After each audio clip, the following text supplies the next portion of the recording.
ਸਿੰਘ ਆਨੰਦ ਤੇ ਉਰਮਿਲਾ ਆਨੰਦ ਦੀ ਯਾਦ ਵਿੱਚ ਜਿਹੜਾ ਸਮਾਗਮ ਹੈ ਸਾਡਾ, ਇਹ ਤੀਜਾ ਸਮਾਗਮ ਹੈ। ਇਹ ਬਾਰੇ ਗੱਲਾਂ ਕੁਲਵੰਤ ਨੇ ਡਿਟੇਲ 'ਚ ਕਰ ਦਿੱਤੀਆਂ ਨੇ।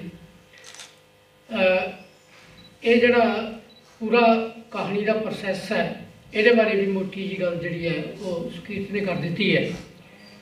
ਲੇਕਿਨ ਮੈਂ ਇਹ ਹੈ ਕਿ ਜਦੋਂ ਆਪਾਂ ਇੱਕ ਸਾਲ ਦੀ ਕਹਾਣੀ ਦੀ ਚੋਣ ਕਰਨ ਲੱਗਦੇ ਹਾਂ ਤੇ ਉਹਦੇ ਲਈ ਸਾਡੇ ਕੋਲ ਕੋਈ ਸੈੱਟ ਫਾਰਮੂਲਾ ਤਾਂ ਹੁੰਦਾ ਨਹੀਂ। ਪਹਿਲਾਂ ਵੀ ਅਸੀਂ 5-7 ਸਾਲ ਇਹ ਕੰਮ ਚਲਾ ਕੇ ਦੇਖਿਆ, ਬਾਅਦ 'ਚ ਉਹਦੇ 'ਚ ਜਿਹੜੀ ਸ਼ੋ ਗੜਬੜ ਵੀ ਸ਼ੁਰੂ ਹੋ ਗਈ ਸੀ। ਲੇਕਿਨ ਜਿਹੜਾ ਹੁਣ ਪ੍ਰੋਸੀਜਰ ਸੁਕੀਰਤ ਨੇ ਸ਼ੁਰੂ ਕੀਤਾ, ਮੈਨੂੰ ਲੱਗਦਾ ਵੀ ਇਹਨੇ ਇੱਕ ਵਿਉਂਤਬੰਦੀ ਬਣਾ ਲਈ ਅਤੇ ਉਹ ਬਹੁਤ ਵਧੀਆ ਮੇਰੇ ਹਿਸਾਬ ਨਾਲ। ਅਸੀਂ ਇਹਦੇ ਬਹੁਤ ਨੇੜਲੇ ਦੋਸਤ ਹਾਂ। ਉਹਦੇ ਬਾਵਜੂਦ ਜਿਹੜੇ ਬੰਦੇ ਨੇ ਪੈਨਲ 'ਚ ਪਾਏ ਨੇ, ਜਿਨ੍ਹਾਂ ਤੋਂ ਸਲਾਹ ਲੈਣੀ ਹੈ, ਇਹਨੇ ਅੱਜ ਤੱਕ ਕਦੇ ਕਿਸੇ ਬੰਦੇ ਕੋਲ ਇਹ ਗੱਲ ਜਿਹੜੀ ਹੈ ਉਹ ਡਿਸਕਲੋਜ਼ ਨਹੀਂ ਕੀਤੀ। ਉਹ ਕੌਣ 9 ਬੰਦੇ ਨੇ, ਕੌਣ ਇਸ ਸਾਲ ਨੇ, ਕੌਣ ਉਹਦੇ 'ਚ ਅਗਲੇ ਸਾਲ ਹੋਣਾ, ਇਹ ਕੰਟੀਨਿਊਸਲੀ ਇਹਦੇ ਕੋਲ ਆਪਣੇ ਕੋਲ ਸੀਕ੍ਰੇਟ ਇਸ ਕਰਕੇ ਇਹਦੇ 'ਚ ਗੜਬੜ ਦੇ ਚਾਂਸ ਜਿਹੜੇ ਨੇ ਉਹ ਘੱਟ ਲੱਗਦੇ ਨੇ। ਅਸੀਂ ਲੱਭ ਤਾਂ ਲੈਂਦੇ ਹਾਂ ਕੋਈ ਨਾ ਕੋਈ। ਉਹ ਤੋਂ ਬਾਅਦ ਵੀ ਜਿਹੜਾ ਪੈਨਲ ਹੈ, ਉਹ ਪੈਨਲ ਵੀ ਜਦੋਂ ਬੈਠ ਕੇ ਇਹ ਡਿਸਕਸ ਕਰਦਾ ਇਹਨਾਂ ਸਾਰੀਆਂ ਕਹਾਣੀਆਂ, ਉਹਨਾਂ ਸਾਹਮਣੇ 9 ਜਾਂ 10 ਕਹਾਣੀਆਂ ਆ ਗਈਆਂ। ਉਹਨਾਂ ਕਹਾਣੀਆਂ ਦੀ ਵੀ ਜਦੋਂ ਅਸੀਂ ਉਹਦੀ ਨੰਬਰਿੰਗ ਕਰਨ ਲੱਗਦੇ ਹਾਂ, ਉਹਦੇ ਵਿੱਚ ਵੀ ਮਤਲਬ ਜਿਵੇਂ ਇਵੈਲੂਏਸ਼ਨ ਕਰਦੇ ਹੋਏ ਇੱਕੋ ਕਿਸਮ ਦੇ ਕੁਐਸਚਨ 2 ਵਿਦਿਆਰਥੀਆਂ ਨੇ ਲਿਖੇ ਹੋਣ ਅਤੇ ਤੁਹਾਨੂੰ ਉਹਦੇ 'ਚ ਫਰਕ ਕਰਨਾ ਮੁਸ਼ਕਿਲ ਹੋ ਜਾਂਦਾ ਕਿ 10 ਵਿੱਚੋਂ ਮੈਂ 8 ਨੰਬਰ ਕਿਹਨੂੰ ਦੇਵਾਂ ਅਤੇ 7.5 ਨੰਬਰ ਕਿਹਨੂੰ ਦੇਵਾਂ। ਫਰਕ ਕਈ ਵਾਰੀ ਇੰਨਾ ਕੀ ਹੁੰਦਾ। ਇਹਦਾ ਮਤਲਬ ਇਹ ਨਹੀਂ ਕਿ ਜਿਹੜੀ ਕਹਾਣੀ ਅਸੀਂ 1 ਨੰਬਰ 'ਤੇ ਲਿਆਂਦੀ ਹੈ, ਉਸੇ ਸੰਗ੍ਰਹਿ ਦੇ ਵਿੱਚ ਉਹ ਨਾਲ ਮਿਲਦੀ ਜੁਲਦੀ ਕੋਈ ਦੂਜੀ ਕਹਾਣੀ ਵੀ ਹੋ ਸਕਦੀ ਹੈ। ਲੇਕਿਨ ਕਿਉਂਕਿ ਜਦੋਂ ਤੁਹਾਡੇ ਕੋਲ 9 ਕਹਾਣੀਆਂ ਆ ਗਈਆਂ, ਇੱਕ ਕਹਾਣੀ ਦੀ ਤੁਸੀਂ ਚੋਣ ਕਰਨੀ ਹੈ। ਜੇ ਇੱਕ ਕਹਾਣੀ ਦੀ ਚੋਣ ਕਰਨੀ ਆ, ਉਹ ਤੁਹਾਨੂੰ ਫਿਰ ਇੱਕ ਹੀ ਜਿਹੜੀ ਆ ਉਹਦੀ ਚੋਣ ਕਰਨੀ ਪੈਂਦੀ ਹੈ। ਇਸ ਕਰਕੇ ਜਿਹੜੀ ਕਹਾਣੀ ਦੀ ਚੋਣ ਅੱਜ ਇਸ ਸਮਾਗਮ ਲਈ ਹੋਈ ਹੈ, ਉਹ ਕਹਾਣੀ ਦੱਸ ਦਿੱਤਾ ਕੁਲਵੰਤ ਨੇ, ਉਹ ਆਪਣਾ ਜਿਹੜਾ ਹੈ ਹਰਪ੍ਰੀਤ ਸੇਖੇ ਦੀ ਕਹਾਣੀ। ਹੁਣ ਗੱਲ ਜਿਹੜੀ ਅਸੀਂ ਕਰਨ ਵਾਸਤੇ ਇੱਥੇ ਇਕੱਠੇ ਹੋਏ ਹਾਂ, ਉਹ ਗੱਲ ਇਹ ਕਰਨ ਵਾਸਤੇ ਇਕੱਠੇ ਹੋਏ ਕਿ ਜਿਹੜੀਆਂ 2020 ਦੀਆਂ ਕਹਾਣੀਆਂ, ਉਹਦੇ ਵਿੱਚ ਪੰਜਾਬੀ ਦੀਆਂ ਉਹ ਕਿਹੜੀਆਂ ਕਹਾਣੀਆਂ ਨੇ ਜਿਨ੍ਹਾਂ ਦੇ ਸਿਰ ਦੇ ਉੱਤੇ ਅਸੀਂ ਇਹ ਕਹਿ ਸਕਦੇ ਹਾਂ ਕਿ ਘੱਟੋ ਘੱਟ ਇਹ 2020 ਦੀਆਂ ਪ੍ਰਤੀਨਿਧ ਕਹਾਣੀਆਂ ਨੇ। ਮਤਲਬ ਪ੍ਰਤੀਨਿਧ ਕਹਾਣੀ ਦਾ ਮਤਲਬ ਹੈ ਕਿ ਇੱਕ ਤਾਂ ਕੋਈ ਇਹੋ ਜਿਹੀ ਗੱਲ ਤਾਂ ਕਈ ਵਾਰੀ ਨਹੀਂ ਹੁੰਦੀ ਕਿ 1 ਜਨਵਰੀ 2020 ਤੋਂ ਬਾਅਦ ਕੋਈ ਨਵੇਂ ਕਿਸਮ ਦਾ ਜਿਹੜਾ ਹੈ ਉਹ ਸਿਲਸਿਲਾ ਸਾਡੇ ਕੋਲ ਸ਼ੁਰੂ ਹੋ ਜਾਂਦਾ। ਪਰ ਕਿਉਂਕਿ ਜਦੋਂ ਕਹਾਣੀਕਾਰ ਲਿਖਦੇ ਨੇ, ਕਹਾਣੀ ਛਪਦੀ ਹੈ, ਉਹ ਕਹਾਣੀ ਉਸੇ ਸਾਲ ਦੇ ਵਿੱਚ ਹੀ ਉਹਨੂੰ ਜਿਹੜਾ ਹੈ ਉਹ ਕੰਸੀਡਰ ਕੀਤਾ ਜਾਂਦਾ। ਅਤੇ ਮੈਂ ਜਦੋਂ ਇਹ ਕਹਾਣੀਆਂ ਸਾਰੀਆਂ 9-10 ਕਹਾਣੀਆਂ ਦੇਖ ਰਿਹਾ ਸੀ, ਇਹਨਾਂ 10 ਕਹਾਣੀਆਂ ਦੇ ਵਿੱਚੋਂ ਇੱਕ ਗੱਲ ਤਾਂ ਸਾਫ਼ ਹੁੰਦੀ ਸੀ ਕਿ ਜੇ ਅਸੀਂ 2020 ਦੀਆਂ ਕਹਾਣੀਆਂ ਦੀ ਨਿਸ਼ਾਨਦੇਹੀ ਕਰਨੀ ਹੋਵੇ ਤੇ ਕੁਝ ਤੱਤਾਂ ਦੀ ਤਲਾਸ਼ ਕੀਤੀ ਜਾ ਸਕਦੀ ਹੈ ਜਿਹੜੇ ਸਾਡੇ ਕੋਲ 19 ਤੋਂ ਬਾਅਦ 20 'ਚ ਐਂਟਰ ਕਰਦੇ ਹੀ ਇੱਕ ਨਵੇਂ ਕਿਸਮ ਦੀ ਕਹਾਣੀ ਦੀ ਪਛਾਣ ਬਣਦੀ। ਉਹ ਪਛਾਣ ਜਿਹੜੀ ਹੈ, ਕਿਉਂਕਿ ਵੈਸੇ ਤਾਂ ਮੈਂ ਪੜ੍ਹੀਆਂ ਨੇ, ਉਹ ਮੇਰੀ ਪਛਾਣ ਹੈ, ਕੋਈ ਦੂਜਾ ਬੰਦਾ ਪੜ੍ਹੇਗਾ ਉਹਦੀ ਪਛਾਣ। ਮੈਂ ਨਹੀਂ ਕਹਿੰਦਾ ਕਿ ਮੇਰੀ ਦੁਆਰਾ ਕੀਤੀ ਹੋਈ ਪਛਾਣ ਜਿਹੜੀ ਹੈ ਉਹ ਸਰਵ ਸ੍ਰੇਸ਼ਟ ਬਹੁਤ ਵਧੀਆ ਹੋ ਜਾਂਦੀ ਹੈ, ਪਰ ਮੈਂ ਕੁਝ ਸੂਤਰ ਉਹਦੇ 'ਚੋਂ ਪਛਾਣਨ ਦੀ ਕੋਸ਼ਿਸ਼ ਕੀਤੀ ਹੈ। ਇਹਨਾਂ 10 ਕਹਾਣੀਆਂ ਦੇ ਵਿੱਚ ਪਹਿਲੀ ਕਹਾਣੀ ਹਰਪ੍ਰੀਤ ਸੇਖਾ ਦੀ, ਉਹ ਕਹਾਣੀ ਅਤੇ ਇੱਕ ਕਹਾਣੀ ਹੈ ਇਹਦੇ 'ਚ ਪ੍ਰਵਾਸੀਆਂ ਦੀ, ਉਹ ਹਰਜੀਤ ਅਟਵਾਲ ਦੀ ਮਸਤ। ਇਹ 2 ਕਹਾਣੀਆਂ ਜਦੋਂ ਮੈਂ ਦੇਖ ਰਿਹਾ ਸੀ, ਇਹ ਸਮੁੱਚੀ ਜਿਹੜੀ ਸਾਡੇ ਕੋਲ ਪ੍ਰਵਾਸੀ ਕਹਾਣੀਕਾਰਾਂ ਦੀ ਧਾਰਾ, ਮੈਨੂੰ ਲੱਗਿਆ ਵੀ ਇਹਦੇ 'ਚ ਕੁਝ ਅਜਿਹੇ ਤੱਤ ਨੇ ਜਿਹੜੇ ਸਮੁੱਚੀ ਪ੍ਰਵਾਸੀ ਕਹਾਣੀ ਤੋਂ ਇਹ ਵੱਖਰੇ ਖੜੇ ਨੇ। ਉਹ ਕਿਹੜੇ ਤੱਤ ਨੇ? ਮੋਟੇ ਤੌਰ 'ਤੇ ਅਸੀਂ ਜਦੋਂ 40-50 ਸਾਲ ਦੀ ਉੱਥੋਂ ਦੀ ਕਹਾਣੀ 'ਤੇ ਨਜ਼ਰ ਮਾਰਦੇ ਹਾਂ ਅਤੇ ਸਾਨੂੰ ਲੱਗਦਾ ਕਿ ਕੁਝ ਕਹਾਣੀਆਂ ਉੱਥੇ ਭੂਹੇ ਰਵੇ ਦੀਆਂ ਸੀ, ਕੁਝ ਕਹਾਣੀਆਂ ਉੱਥੇ ਪੀੜੀ ਬਾੜੇ ਦੀਆਂ ਸੀ, ਕੁਝ ਕਹਾਣੀਆਂ ਉੱਥੇ ਸੱਭਿਆਚਾਰਕ ਟਕਰਾਅ ਦੀਆਂ ਸੀ। ਆਮ ਤੌਰ 'ਤੇ ਜਿਹੜੀਆਂ ਮੋਟੇ ਇਹ ਵਿਸ਼ੇ ਸੀ, ਇਹਨਾਂ ਦੁਆਲੇ ਹੀ ਕਹਾਣੀਆਂ ਜਿਹੜੀਆਂ ਸੀ ਉਹ ਬੁਣੀਆਂ ਜਾਂਦੀਆਂ ਸੀ। ਇੱਕ ਤਾਂ ਇਹ ਗੱਲ ਇਸ ਕਿਸਮ ਦੇ ਕਿਸੇ ਵੀ ਨੋਸਟੈਲਜੀਏ ਤੋਂ ਪ੍ਰਵਾਸੀ ਕਹਾਣੀ 'ਚ ਮੁਕਤ ਹੁੰਦੀ ਹੈ। ਮੈਨੂੰ ਲੱਗਦਾ ਇਹਨਾਂ ਕਹਾਣੀਆਂ ਤੋਂ ਆਰੰਭ ਹੁੰਦਾ। ਉਹ ਆਪਾਂ हरप्रीत सेखे की कहानी तो जड़ा है देख सकते हैं। इस तरीके नाल हरजीत अठवाल की कहानी तो भी जी है वो एक वक्री किस्म की गल की पछाण की जाती है। असी फिर ये करांगे 220 तो पहला 2020 तो पहला की कहानी आ प्रमुख रूप के तत्त सी। असी वो थोड़ी जी गल अगे कर लगे सी कि हुण कहानी थोड़ी जी जी है इन्हां चीज़ों तो हट के एक रलेवें की समन्वय शब्द भी वो वरत रहे हैं कि वो कहानी है। लेकिन ये कहानियाँ बिल्कुल ही वक्रे किस्म दियाँ ने। ये 2020 की कहानी जी है वो पछाण जी बनती है। और एक तो हरप्रीत सेखा यह है कि बाहर जाने का जड़ा साडे कोल जड़ा जड़ा एक जिहड़े प्रबंध की ब्योंतबंदी बनाई जाती है उस ब्योंतबंदी के एक नवा किस्म का प्रबंध आ रहा वो है कि जे कोई लड़की इन्ने बैंड लै लेंदी है उन्होंने कोई बंदा भी अपने नलायक मुंडे उत्थे एडजस्ट करने वास्ते उन्होंने स्पॉन्सर करने लिए तैयार हो जाता। ये जड़ा प्रवासी कहानी के विच इस किस्म के एलीमेंट सानूं जिहड़े सी नज़र नहीं आउंदे सी। हरप्रीत सेखा जिहड़ी है वो ये मसला जिहड़ा है साडे कोल लैके आउंदा। अगली गल ये है कि असी की करदे सी क्योंकि उंज तां असी पूरे पंजाबी साहित्य बारे गल करदे हां कि साडे कोल प्रवृत्तियां दा साहित्य कि किसी ना किसी प्रवृत्ति को चाहे विचारधारक होए चाहे कोई साहित्यिक प्रवृत्ति होए उस प्रवृत्ति को अगे तोड़ती है। मैनू लगता कि 2020 भी जे असी ऐ मनना होवे कि ये कहानी वो है जिहड़ी कहानी किसी भी प्रवृत्तियां तो मुक्त होके जिहड़ा ह्यूमन बिहेवियर है उहदे पिछे काम करते जिहड़े कारण ने उन्हां दी तलाश प्रमुख रूप दे विच करदे। देखो घटनावां तां कहानी की जान हुंदियां ने वो घटनावां ही अगे तुरदियां ने लेकिन घटना सेंटर च होण दी थां उन्हां घटनावां विचों जिहड़ा एक व्यक्ति साडे कोल बिंब बन के उभरदा वो मैनूं लगदा 2020 दियां कहानियां दी पछाण जिहड़ा प्रमुख रूप दे विच बनेगा। तो इन्हां कहानियां दे विच ये जिहड़ियां दो कहानियां मैं जिक्र मुढ़ले रूप दे विच कीता इन्हां कहानियां दे विच सानूं नज़र आउंदा। उस तो बाद जिहड़ियां कोई साडे कोल अगलियां कहानियां ने वो कहानियां भी बिल्कुल नवे किस्म दी कहानियां ने। एक बलविंदर बराड़ की कहानी है दाई। वो कहानी जो मैं पढ़ रहा सी मैं उन्होंने पर्सनल तौर पर तो नहीं जानता मैं वो कहानी भी पहली बारी जी है इस चोण के राही ही पढ़ी है। वो दायरे कहानी के विचों 4 करैक्टर चुनता। चारे करैक्टर अपनी अपनी ईगो के दायरियां घिरे हुए तो वो ईगो उन्होंने इन्नी पावरफुल बन जाती है कि एक परिवार के यूनिट लई वो संकट का कारण जड़े ने प्रमुख रूप के बन जाते हैं। इस करके वो किसी धिर नूं मतलब असी आम तौर के उत्ते जो कहानी रचते हैं असी अपने सामने एक पात्र बना लेंगे उस पात्र नूं असी जिहड़ा है बाकियों तो बखरा के उहदे दुआले कहानी की सिरजना करते हैं। ये चारे करैक्टर सस है सौहरा है पति है औरत है पत्नी है वो 4 के 4 करैक्टर इस किस्म के ने। मैनूं लगदा पंजाबी कहानी दे विच तुसीं चारे करैक्टर्स नूं एक इंडिपेंडेंट खुद मुख्तियार पात्र बना के उन्होंने यह जे स्ट्रोंग करैक्टर बना के पेश करो ये अपने आप के ही मैनू जी है वो काफ़ी खूबसूरत गल जी है लगती है। इस तरीके नाल एक सत्थर कहानी है मतलब वो कहानी भी सानू लगूगी कि मोटे रूप के कि कोई नशा की प्रॉब्लम है वो बर्बाद होंदा घर है लेकिन वो बर्बाद होंदे घर नूं नहीं दिखाउंदा ਉਹਦੇ ਪਿੱਛੇ पूरे का पूरा एक सिस्टम सानू खड़ा नज़र आता कि पूरा सिस्टम जड़ा है वो जर्जरा हो चुका है।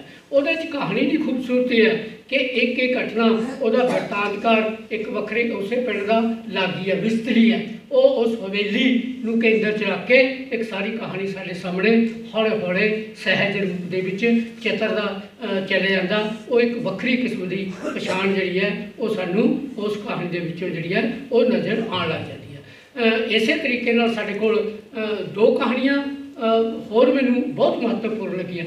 एक तो जिहड़ी है वो कई बार लगता तो उपरे रूप में देखे तो फार्मूला कहानी लगती है वो है गढ़ी पछाण देखने तो लगूगा कि एक सिस्टम जहा बनाया इस 2 पात्र ने घट गिणतियां ने उन्होंने आपस च मोह है तो ये जरा भी औरत जदों धर्म बदलती है वो मुसलमान बन जाती है पर उहदे मन दे विच एक सिख धर्म प्रति एक जी भावना वो मौजूद रही है।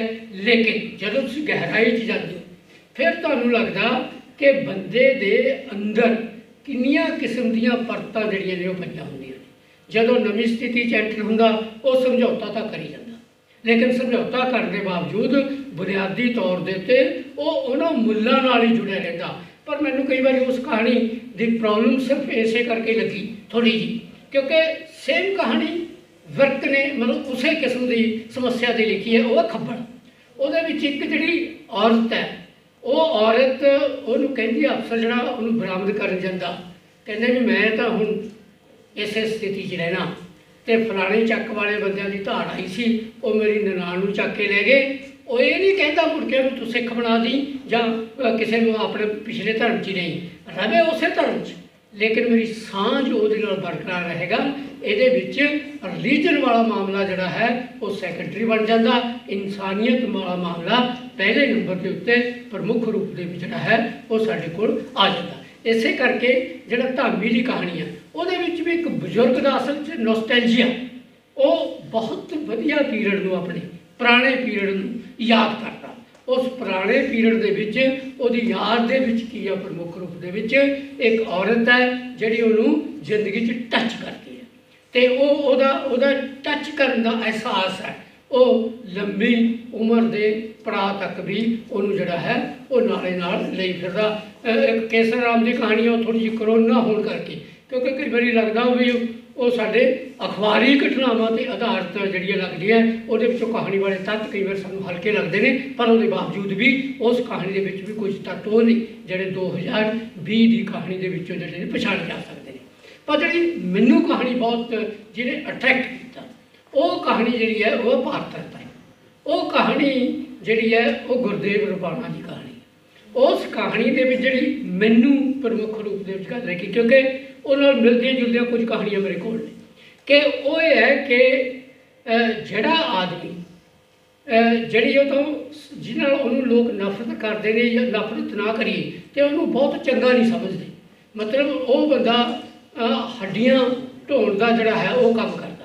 हुण उहदे इस किस्म की मुश्क चारे पासे फैलती है, वो लोगों लिए एक संकट है, पर उहदे लिए एक बहुत बड़ी ताकत बन जाती है। उस ताकत नूं उस पोजीशन नूं वो जिवें वरतदा ये जड़ा, क्योंकि रबाने कोल एक गल तो बहुत खूबसूरत है कि आहिस्ता आहिस्ता कहानी नूं सहज रूप दे विच तोड़दा, सहज रूप दे विच तोड़ के जदों अखीर ते घट नूं गलाई दिंदा ते फिर वो उन्होंने जोड़ा है वो कहानी बनाता कि जिथे वो घेरी कर दिंदा अपनी गधी ते जिदे ते लद के लै जाता भी आ चक्को जो मेरे को पैसे होणगे चुंगी दे मैं लैके सारा ढाबा खाली हो जाता, सारे लोग जड़े ने उहदे तो दुखी जड़े ने वो महसूस करते दो लोग दुखी होंगे ने। एक कहानी जड़ी मैं अरविंद धारीवाल की पढ़ी है, वो कहानी मैं 2 बारी पढ़ी। वो कहानी बहुत बरीकी नूं फड़ती है।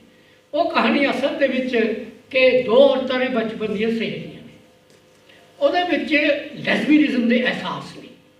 वो जिहड़ी मुंडे की भैन, क्योंकि जिस घर दे विच ट्यूशन पढ़ जाती है नेड़े जाती है उस लड़की की दोस्त है, उहदे भरा प्रति वो अट्रैक्ट है, लेकिन उस रिश्ते दे विच जिहड़ी रुकावट बनती है उस मुंडे की भैन बनती है। मतलब उन्हें कोई बहुत वड्डी उन्होंने संसरी बना के पेश नहीं किया, सहज रूप दे विच लै आंदी है कि उहदे विच रुकावट प्रमुख रूप दे विच की बनती सी ते वो किहड़े इशू नूं लैके कि कित्थे मेरा भरा ते कित्थे तूं, वो जिहड़ी गल केंद्र दे विच सी वो सारी ईगो नूं एकदम जिहड़ा है वो कहानीकार पंक्चर कर दिंदी है, जिथे वो आके हार जाता। मैनूं लगदी भी जिहड़ी साडे कोल नारी कहानीकारां कहानियां लिख रहीआं सी इस दौर दे विच, असी अमृता प्रीतम तो स्टार्ट कर लीए इस पीढ़ी तक आ जाइए, उन्होंने कहानी के विच खास किस्म का एक एलीमेंट औरत की हमदर्दी वाला किसी न किसी रूप के विच मौजूद पिया।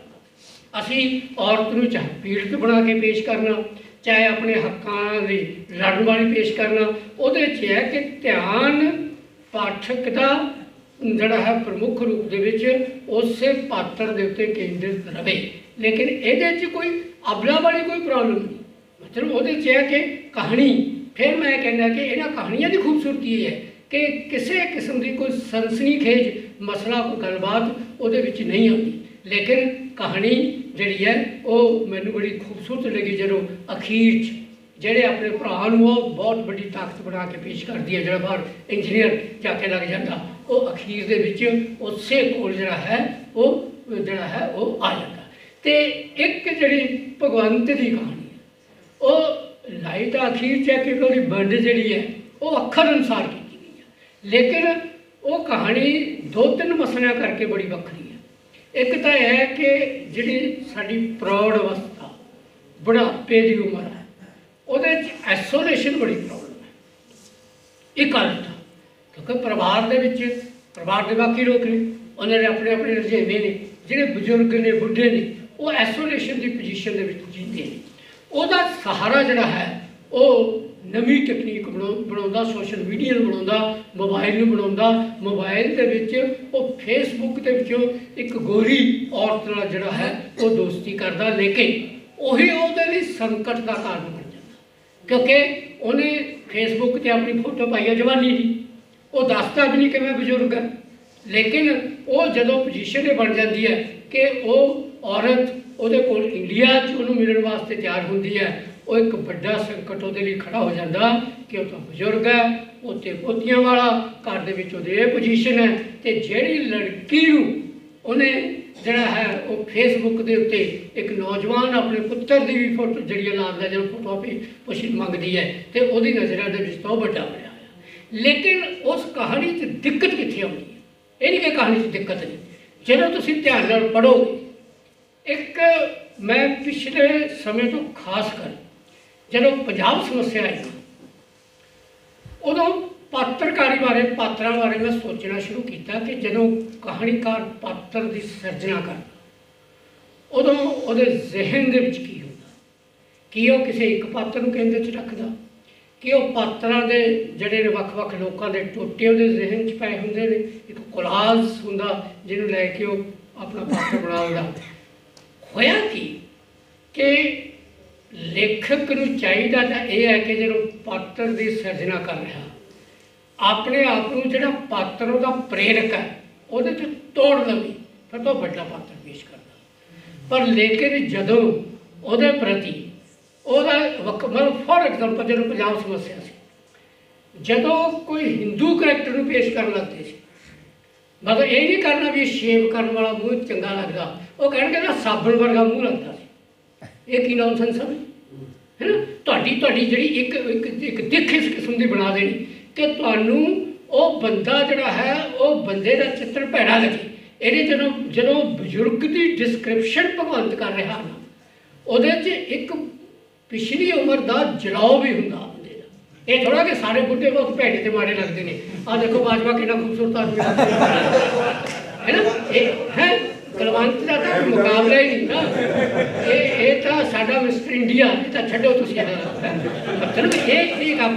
ਪਰ ਜਦੋਂ ਤੁਸੀਂ ਉਹਨੂੰ ਵੀ ਉਹਦੀਆਂ ਕੂਹਣੀਆਂ ਦਾ ਮਾਸ ਲਟਕ ਗਿਆ, ਉਹਦੀ ਘਰ ਵਾਲੀ ਚੜੈਲ ਵਰਗੀ ਲੱਗਦੀ ਹੈ, ਇਹਦਾ ਮਤਲਬ ਇਹ ਹੈ ਕਿ ਕਿਸੇ ਕੁੰਠਾ ਪਈਆ ਸਾਡੇ ਜ਼ਿਹਨ ਦੇ ਵਿੱਚ ਜਦੋਂ ਅਸੀਂ ਕਰੈਕਟਰ ਦੀ ਸਿਰਜਣਾ ਕਰ ਰਹੇ ਹਾਂ। ਇਹ ਕਹਾਣੀਕਾਰਾਂ ਨੂੰ ਇਹ ਗੱਲ ਸਮਝ ਲੈਣੀ ਚਾਹੀਦੀ ਹੈ ਕਿ ਜਦੋਂ ਉਹਨਾਂ ਨੇ ਕਰੈਕਟਰ ਦੀ ਸਿਰਜਣਾ ਕਰਨੀ ਹੈ, ਉਹਨੂੰ ਘੱਟੋ ਘੱਟ ਆਪਣੇ ਨਾਲੋਂ ਤੋੜ ਕੇ ਜਦੋਂ ਤੁਸੀਂ ਪੇਸ਼ ਕਰੋਗੇ ਨਾ, ਤੁਸੀਂ ਜਿਹੜੇ ਮਰਜ਼ੀ ਜਾਤੀ ਦੇ ਹੋ, ਤੁਸੀਂ ਜਿਸ ਮਰਜ਼ੀ ਧਰਮ ਦੇ ਹੋ, ਤੁਸੀਂ ਜਿਸ ਮਰਜ਼ੀ ਖਾਨਦਾਨ ਦੇ ਹੋ, ਹੈ ਨਾ, ਜਦੋਂ ਤੁਸੀਂ ਆਪਣਾ ਪਾਤਰ ਪੇਸ਼ ਕਰ ਰਹੇ ਹੁੰਦੇ ਹੋ, ਉਦੋਂ ਤੁਹਾਨੂੰ ਉਸ ਲੈਵਲ 'ਤੇ ਆਉਣਾ ਪੈਂਦਾ। ਪਰ ਹੈ ਔਖਾ ਕਾਰਜ, ਮਤਲਬ ਔਖਾ ਕਾਰਜ ਹੈ। ਮਤਲਬ ਮੇਰੇ ਲਈ ਵੀ ਔਖਾ, ਜੇ ਮੈਨੂੰ ਤੁਸੀਂ ਕਹੋ ਮੈਂ ਕਈ ਗੱਲਾਂ ਨਹੀਂ ਛੱਡ ਸਕਦਾ, ਆਪ ਸੁਭਾਅ ਦਾ ਪਾਠ ਬਣ ਜਾਂਦਾ। ਪਰ ਜੇ ਛੱਡ ਦੇਵੇ ਅਤੇ ਉਹਦੀ ਰਚਨਾ ਯਕੀਨਨ ਹੀ ਵੱਡੀ ਬਣ ਜਾਂਦੀ ਹੈ। ਹੁਣ ਇਹ ਹੈ ਕਿ ਇੱਕ ਤਾਂ ਮੁਬਾਰਕਬਾਦ ਸੁਕੀਰਤ ਨੂੰ ਇਸ ਕਰਕੇ ਹੈ ਕਿਉਂਕਿ ਦੇਖੋ ਆਪਣੇ ਬਜ਼ੁਰਗਾਂ ਦੀ ਯਾਦਾਂ 'ਚ ਲੋਕ ਪਤਾ ਨਹੀਂ ਇਹਨਾਂ ਕੋਈ ਯਾਦਗਾਰਾਂ ਬਣਾਉਂਦੇ ਨੇ, ਫਲਾਣੀ ਜਿਵੇਂ ਨੇ ਕਿਹਾ ਵੀ ਮੈਂ ਇੱਥੇ ਕਬਰ ਬਣਾ ਕੇ ਅਤੇ ਫਿਰ ਇਹ ਢਿੱਕਾ ਵੀ ਕੌਣ ਇੱਥੇ ਜਿਹੜਾ ਹੈ ਉਹ ਚਾਦਰ ਚੜ੍ਹਾਉਣਾ ਹੋਊਗਾ। ਮਸਲਾ ਇਹਦੇ 'ਚ ਹੈ ਕਿ ਜਦੋਂ ਤੁਸੀਂ ਹਰ ਸਾਲ ਯਾਦ ਕਰਦੇ ਹੋ, ਉਸ ਯਾਦ ਨਾਲ ਜੁੜੀ ਹੋਈਆਂ ਪੀੜ੍ਹੀਆਂ ਜਿਹੜੀਆਂ ਨੇ ਉਹ ਆਉਂਦੀਆਂ ਨੇ। ਅੱਜ ਇਹ ਤੀਜਾ ਸਮਾਗਮ ਹੈ, ਮੈਂ ਕਹਿੰਦਾ ਪੰਜਾਬ ਇਸ ਸਮਾਗਮ ਤੱਕ ਪਹੁੰਚੇ, ਜਿਉਂ ਇਹ ਲੋਟ ਹੋਊਗਾ ਨਵੀਆਂ ਪੀੜ੍ਹੀਆਂ ਜਿਹੜੀਆਂ ਲਗਾਤਾਰ ਇਹਨਾਂ ਨਾਲ ਜੁੜਦੀਆਂ ਹੋਣਗੀਆਂ, ਉਹ ਘੱਟੋ ਘੱਟ ਇੱਕ ਦਿਨ ਵਾਸਤੇ ਤਾਂ ਉਹ ਉਰਮਿਲਾ ਆਨੰਦ ਨੂੰ ਵੀ ਯਾਦ ਕਰਨਗੀਆਂ, ਉਹ ਜਗਜੀਤ ਆਨੰਦ ਨੂੰ ਵੀ ਯਾਦ ਕਰਨਗੀਆਂ। ਅਤੇ ਜਿਹੜੀ ਗੱਲ ਇਹ ਹੈ ਕਿ ਪ੍ਰੀਤ ਨਗਰ 'ਚ ਦੇਖੋ ਗੁਰਬਖਸ਼ ਸਿੰਘ ਪ੍ਰੀਤ ਲੜੀ ਬਹੁਤ ਵੱਡਾ ਸੁਪਨਸਾਜ਼ ਸੀ। ਉਹਨੇ ਜਿਹੜਾ ਨਵਾਂ ਭਾਰਤ ਨੂੰ ਬਣਾਉਣ 'ਚ, ਨਵੇਂ ਪੰਜਾਬ ਨੂੰ ਬਣਾਉਣ ਦੇ ਵਿੱਚ ਰੰਧਾਵਾ ਦੀ ਜਿੰਨੀ ਜਿਹੜੀ ਹੈ ਉਹਦੀ ਦੇਣ ਹੈ, ਤੇ ਮੈਨੂੰ ਲੱਗਦਾ ਉਨੀ ਹੀ ਦੇਣ ਗੁਰਬਖਸ਼ ਪ੍ਰੀਤ ਰਹੀ। ਬਗਾਲੀ ਰਵਿੰਦਰਨਾਥ ਟੈਗੋਰ ਨੂੰ ਬਹੁਤ ਯਾਦ ਕਰਨੇ, ਬਹੁਤ ਮੁਹੱਬਤ ਕਰਨੇ। ਅਸੀਂ ਸਾਡੀ ਪ੍ਰੋਬਲਮ ਇਹ ਹੈ ਕਿ ਅਸੀਂ ਗੁਰਬਖਸ਼ ਸਿੰਘ ਦੀਆਂ ਕਈ ਵਾਰੀ ਗੱਲਾਂ ਦੀ ਕਰਦੇ ਹਾਂ, ਪਰ ਉਹਨੂੰ ਉਸ ਰੂਪ ਦੇ ਵਿੱਚ ਯਾਦ ਨਹੀਂ ਕਰਦਾ। ਲੇਕਿਨ ਇਸ ਪਰਿਵਾਰ ਨੇ ਜੋ ਕੁਝ ਬਣਾਇਆ, ਜਿਹੜੇ ਦੋਸਤ ਨੇ ਧਾਲੀਵਾਲ ਹੋਰੀ ਨੇ, ਬਾਕੀ ਬੰਦੇ ਨੇ ਇਸ ਕਮੇਟੀ 'ਚ ਨੇ, ਹੁਣ ਨਵੇਂ ਮੈਂਬਰ ਨੇ, ਜਸਮੰਡ ਹੈ, ਬਰਗਾੜੀ ਹੈ, ਇਹ ਬੰਦੇ ਨੇ, ਇਹ ਆ ਕੇ ਜ਼ਰੂਰ ਹੀ, ਕਿਉਂਕਿ ਸਾਰੇ ਲੋਕ ਜੜ੍ਹਾਂ ਨਾਲ ਜੁੜੇ ਹੋਏ, ਇਹਨੂੰ ਇੱਕ ਨਵੀਂ ਦਿੱਖ ਜਿਹੜੀ ਦੇਣਗੇ। ਅਤੇ ਅਖੀਰ ਦੇ ਵਿੱਚ ਮੈਂ ਖੁਸ਼ਵੰਤ ਬਰਗਾੜੀ ਨੂੰ ਇਹਦੀ ਮੁਬਾਰਕਬਾਦ ਦੇ ਕੇ, ਕਿਉਂਕਿ ਇਹਨਾਂ ਕਹਾਣੀਆਂ ਨੂੰ ਬੁੱਕ ਫਾਰਮ 'ਚ, ਕਿਤਾਬੀ ਰੂਪ ਦੇ ਵਿੱਚ ਇਹਨੂੰ ਛਾਪਣਾ, ਇਹ ਆਪਣੇ ਆਪ ਦੇ 'ਚ ਵੱਡੀ ਗੱਲ ਆ। ਇੱਕ ਹੋਰ ਕੰਮ ਇਹ ਬਹੁਤ ਵੱਡਾ ਕਰ ਰਿਹਾ, ਉਹ ਕਿਸੇ ਪਬਲਿਸ਼ਰ ਨੇ ਨਹੀਂ ਕੀਤਾ, ਕਿਉਂਕਿ ਪਬਲਿਸ਼ਰ ਤਾਂ ਵਪਾਰੀ ਨੇ, ਉਹ ਆਪਣੇ ਢੰਗ ਨਾਲ ਆਪਣਾ ਕੰਮ ਚਲਾਉਂਦੇ ਨੇ, ਆਪਣੀਆਂ ਆਊਟਲੈਟਸ ਬਣਾਈਆਂ ਨੇ, ਉਹਦੇ ਰਾਹੀਂ ਉਹ ਕਿਤਾਬਾਂ ਵੇਚਦੇ ਨੇ। ਇਹਨੇ ਜਿਹੜਾ 500, 700, 800 ਗਿਣਤੀ ਤਾਂ ਇਹਨੂੰ ਪਤਾ ਹੋਣੀ ਹੈ ਕਿੰਨੇ ਕਿੰਨੇ ਨਹੀਂ, ਇਹਨੇ ਜਿਹੜਾ ਇੱਕ ਪਾਠਕਾਂ ਦਾ ਇੱਕ ਇਕੱਠ ਬਣਾਇਆ ਹੈ, ਅਤੇ ਜਿਨ੍ਹਾਂ ਨੂੰ ਇਹ ਸੈੱਟ ਬਣਾ ਕੇ ਕਿਤਾਬਾਂ ਦੇ ਆਪਣੇ ਭੇਜਦਾ। ਘੱਟੋ ਘੱਟ ਇਹਨੇ ਪੜ੍ਹਨ ਪੜ੍ਹਾਉਣ ਦਾ ਇੱਕ ਕਲਚਰ ਦਾ ਜਿਹੜਾ ਹੈ ਸਟਾਰਟ ਕੀਤਾ, ਅਤੇ ਇਹ ਕਹਾਣੀਆਂ ਦਸੇ ਇਹ ਪੰਜਾਬੀ ਦੇ ਪਾਠਕਾਂ ਤੱਕ ਵੀ ਜਾਣਗੀਆਂ। ਪੰਜਾਬੀ ਕਹਾਣੀ ਦੇ ਵਿੱਚ ਇੱਕ ਨਵਾਂ ਆਰੰਭ ਵੀ ਜਿਹੜਾ ਹੈ ਇਹਨਾਂ ਨਾਲ ਸ਼ੁਰੂ ਹੋਏਗਾ, ਕਿਉਂਕਿ ਫਿਰ ਮੈਂ ਸੁਕੀਰਤ ਨੇ ਵੀ ਗੱਲ ਕਰ ਦਿੱਤੀ ਹੈ ਕਿ ਅਸੀਂ ਨਹੀਂ ਕਹਿੰਦੇ ਕਿ ਦਸੇ ਕਹਾਣੀਆਂ ਸਭ ਸ੍ਰੇਸ਼ਟ, ਉਹ ਗਿਆਨ ਵੀ ਕਿਸੇ ਦੀ ਬਾਟ ਵੀ ਕਿਸੇ 14ਵੀਂ, ਮਤਲਬ ਇਹ ਜ਼ਰੂਰੀ ਨਹੀਂ ਕਿ ਸਾਰੀਆਂ ਕਹਾਣੀਆਂ ਹੋਣ। ਲੇਕਿਨ ਅਸੀਂ ਜਿਹੜਾ ਕਹਾਣੀਆਂ ਦੀ ਪਛਾਣ ਕੀਤੀ ਹੈ, ਅਸੀਂ ਉਸ ਆਧਾਰ 'ਤੇ ਕਹਿ ਸਕਦੇ ਹਾਂ ਕਿ ਇਹ ਕਹਾਣੀਆਂ ਘੱਟੋ ਘੱਟ ਕੁਝ ਨਵੀਆਂ ਗੱਲਾਂ ਜਿਹੜੀਆਂ ਨੇ ਉਹ ਸਾਡੇ ਸਾਹਮਣੇ ਰੱਖਦੀਆਂ ਨੇ।